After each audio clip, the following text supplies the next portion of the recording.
మనకి ధనం ఉన్ని లేకపోయింది. డబ్బు డబ్బు అంటే డబ్బు ఎక్కడి నుంచి వస్తుంది? ఇప్పుడు కూడా అవురే అనిపించుకున్నాను ఒకరిని కానీ అనిపించుకున్నాను.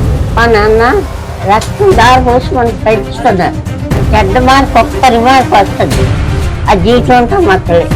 ఓ బీడీ సిగరెట్ తాకపోదు, మీరు అలాగే పాల్తో అయిపోతారు. కానీ మరి స్థితి కారు మీరు ఏటో విరిగిపోతాము, ఆడేస్తాము, తాగేస్తాము అంటున్నారు. కానీ మీకు చెడిపోమని ఎవరు చెప్పరు. నేను 13 సంవత్సరాల పిల్లప్పుడు ఇక్కడికి వచ్చాను. Hi everyone, welcome to my YouTube channel. అయితే ఫ్రెండ్స్, ముందులో అయితే మనము అమ్మమ్మ గురించి అయితే ముందులా తెలుసుకుంటామా? అమ్మమ్మ, నీ పేరేంటి? నా పేరు రఘునాథం. నా వయసు 70. అయితే ఫ్రెండ్స్, ఈ వీడియోలో మనం తెలుసుకోబోతున్నామంటే మనం లైఫ్లోన ఎలా ఉంటే బాగుంటుంది, ఎలాంటి పనులు చేయకూడదు, ఎలాంటి పనులు చేస్తే మంచిది, ఎలాంటివి చేయకపోతే మంచిది, మన అమ్మమ్మ అయితే మనకైతే ఎక్స్ప్లెయిన్ అయితే చేస్తారు. అమ్మమ్మ చెప్పండి, మనమైతే ఎలా ఉంటే మంచిది? ఈ కాలం పిల్లలు అయితే చాలా మంది అయితే మొబైల్ ఫోన్కి చాలా రకాల అయితే చెడిపోతున్నారు. ఎలా ఉంటే మంచిది? అవన్నీ చేస్తే ఎలాగా చేరతారే. ఆ మొబైల్ ఫోన్లు పట్టుకొని అటు ఇటు చల్లరేగుతాం, వాళ్ళతో వెళ్తాం, మాట్లాడతాం, ఆడుకోదు. చక్కగా మీకు ఎవరైతే బాధకు వస్తారో వాళ్ళతో మాట్లాడతారు, వాళ్ళతో స్నేహం చేస్తారు. వాళ్ళకు చెడులైనా సరే స్నేహం చేస్తే బుద్ధికి వస్తారు. నువ్వు చెడుడు అనుకో, కానీ నీతో స్నేహం చేసి నువ్వు బుద్ధికి రావాలి. ఎందుకంటే నీలో ఉంది తిప్పుకోవడం. ఆ తిప్పుకొని పిల్లలకి మంచి చేసుకొని పేరు తెచ్చుకోవాలి నలుగురిలో. చిన్నప్పుడు పెద్దల మాట ఇంకోది చక్కగా నడిస్తేనే జీవితం నడుస్తుంది. వాళ్ళిచ్చి మాట్లాడుకొని ఇలా కొట్టుకొని ఇలా తిట్టుకొని అది మంచిది కాదు. 13 సంవత్సరాల పిల్ల ప్రస్తుతాను. ఇప్పుడు కూడా అవురే అనిపించుకున్నాను ఒకరిని కానీ అనిపించుకోలేదు. నా కళ్ళ ముందు చెడుతనం చేసినా సరే వాళ్ళకి దెబ్బలాడి ముందు దారికి తెచ్చాను. కానీ నేను ఒకరితో చెప్పలేదు. ఇప్పుడు చెప్పిన మాట వింటే అలాంటి వాళ్ళు పిల్లడమ్మ చెప్పిన మాట వింటాడు, మంచోడు. అతను కూడా వింటే నలుగురు మంచోడు మాత్రం. అమ్మ నాన్న చదివిస్తున్నారు, పెంచుతున్నారు అంటే దేనికి? పిల్లలు బాగోవాలా, వాళ్ళ భవిష్యత్తు బాగోవాలా, నలుగురి దగ్గర పేరు తెచ్చుకోవాలని కదా. వాళ్ళ పేరు మీరు ఉంచితే అవుతుంది. చక్కగా చదువుకొని అందరి దగ్గర ఐక్యపక్షంగా ఉండి దొంగ ఎత్తకుండా చక్కగా ఉండాలి. అమ్మ నాన్న రక్తం దారి పోసి మనం పెంచుతున్నారు, ఏమి లాభం? అమ్మ నాన్న జీవితం పట్టుకు నడిస్తేనే మీకు సపోర్ట్. వాళ్ళ మాట కొట్టకుండా, ఇతరుల మాట కొట్టకుండా చక్కగా తిరగాల. చక్కగా ట్యూషన్కి, స్కూల్కి చెప్పకుండా వెళ్ళిపోవాలి. ఒకళ్ళు చూసి నేర్చుకోవాలి. చదువు తెలివితేటలు రావాలి. ఎందుకు గాడిదలో గడుచుకొని జీవితంలోనూ మంచి మార్కులు తెచ్చుకుంటే జీవితంలో అలాగే వెళ్తాం. చెడ్డ మార్పు ఒక్కరి మార్పు వస్తుంది, ఆ జీవితం అంతా మొత్తలే. కానీ చదువుకొని తెలివితేటలు తెచ్చుకొని పైసా గడించండి, తల్లిదండ్రులు చూడండి, ఇతరులకు చూడండి. కానీ చెడు చెడుగులు చేరకండి, చెడు అలవాట్లు చేయకండి. ఒక బీడీ సిగరెట్ తాకూడదు, గంజాయి తాకూడదు. చక్కగా పెద్దలు చెప్పిన మాట వినుకుంటే ఆలోచన పడతారు. ఆ మాట చెప్పారు కదా పెద్దోళ్ళని, ఆ మాట వినుకున్నారంటే మీరు బాగుపడతారు. లేదంటే మీ 20 సంవత్సరాలు 30 సంవత్సరాల వయసులాగైతే మీరు అలాగే పాల్తో అయిపోతారు. కానీ మరి స్థితి కారు మీకు ట్యూషన్లు కూడా పిల్లలకి ఇవ్వరు. మనకి ధనం ఉన్ని లేకపోయింది, ఉన్నిలా నటించుకొని పేరు తెచ్చుకోవాలి. ఆ పూట ఇంటి గింజను తిన్నా మనసారా తిన్నాం అనుకోవాలి.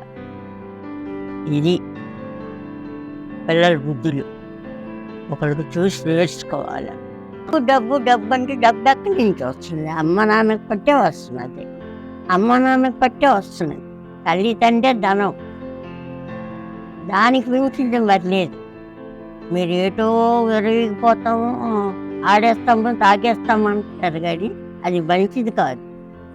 మీ భవిష్యత్తుకి అది బాట కాదు. శుభ్రంగా ఉండండి, తినండి. తల్లి తండ్రికి దేవుళ్ళకి పోల్చండి. మీరు అక్షయంగా తిరగడం, అక్షయం మాట్లాడటం అవి దేనికి మంచిది కాదు. పిల్లలంటే పిల్లల్లాగా ఉండాలి. తల్లి తండ్రికి చూసుకోవాలి, తోడు నీడకు చూసుకోవాలి. మా నాన్న దేనికి మనకి ఒక దారి చూపుతున్నారు, చదివిస్తున్నారు, డబ్బు ఇచ్చి.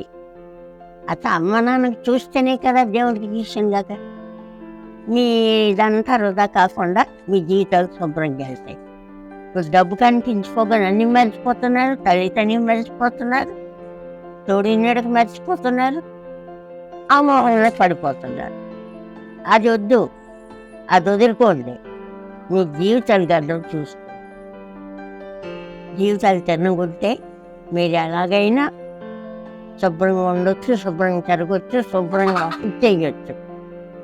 కానీ అమ్మ నాన్నని నమ్ముకోండి. ఆ దైవం నమ్ముకుంటేనే మీరు వెళ్ళిన దారల్లో మీకు వావురా అంటారు, లేకపోతే చీ అంటారు. బుద్ధి తెచ్చుకోండి, చెప్పిలా వినుకోండి. మీరు చదువులు వృధా చేయకండి. డబ్బే పెద్ద ఇదనుకోకండి. మర్యాదను గడించుకోండి. శుభ్రంగా ఉంటే అందరికీ పేరు, అందరికీ మంచిది. మీకు అవి చెడిపోమని ఎవరు చెప్పరు, బాగుపడమని. మీ పిల్ల పాపలతోని తల్లిదండ్రులతోని చల్లగా ఉండాలని చెప్పడం. ఇప్పుడు పిల్లలు లేట్ అవుతున్నారు, మనకు తెలుస్తున్నది. అలా కావకండి. చక్కగా చెప్పిన మాట వినుకొని. నేను 13 సంవత్సరాలు పిల్లప్పుడు ఇక్కడికి వచ్చాను.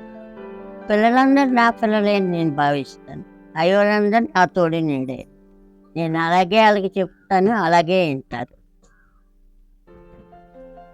ఇది నేర్చుకుంటూ ఉంటే నలుగురు మంచులతో కూడా నేను చెప్పిన మాటలు మీకు అర్థమైతే నాతో కలండి, మళ్ళీ మీతో నేను కలుస్తాను. లేదు అంటే నేను నా మాట మీకు నచ్చకపోతే చెప్పను. మీకు బాగా ఆలోచించుకొని నా పిల్లలు, నా మనవాళ్ళు వాళ్ళంతా మీరు నాకు అంతే. ఒకరు చెడకూడదు, ఒకరు పాడవకూడదు. హాయిగా జీవితాలు గడపండి. అంతేనా? వింటున్నారా నా మాట? వినండి, బాధపడండి. ఎప్పటికీ చెడ్డరు. అదే మీకు బంగారు వార్త.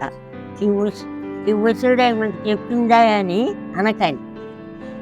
నేనెంత బస్సులు బతికి అంత తిరిగి వచ్చానో నాకు తెలుసు. వద్దు, శుభ్రంగా వినుకొని ఉండండి. ఇవాళ కిందటి సాధించేద్దాము. మీకు నా మాట అర్థమైతే జీవితంలోనూ బాగుపడతారు, లేకపోతే చెడిపోతారు. వద్దు, చెడు మాట పట్టకండి, చెడు బుద్ధులు చేయకండి.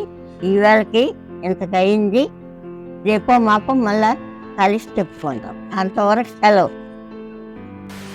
నేను ఇన్స్టాగ్రామ్లో ఫ్రెండ్స్తో చాలా అయితే టైం అయితే స్పెండ్ చేస్తున్నాను. అందువల్ల నేను యూట్యూబ్లో లాంగ్ వీడియోస్ అయితే అసలు చేయలేకపోయాను.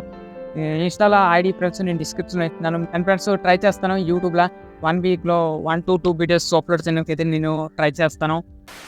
అయ్యో ఫ్రెండ్స్, ఈ వీడియోలో ఫ్రెండ్స్ ఎంతకైనా మీరు అర్థం చేసుకున్నారు అనుకుంటున్నాను నేను. అయితే అమ్మమ్మ చాలా మనకైతే నేర్పించింది, చాలా విషయాలు అయితే మనకైతే నేర్చుకున్నానికైతే దొరికింది. అండ్ మీకు ఏ మాత్రమైన వీడియో నచ్చితే ఒక లైక్ కొట్టండి. అండ్ ఛానల్కి కొత్తగా వస్తే సబ్స్క్రైబ్ చేయండి. Thanks for watching this video. And next వీడియోలో మళ్ళీ కలుస్తాం. అంతదాకా సెలవు. జై హింద్, వందే మాతరం.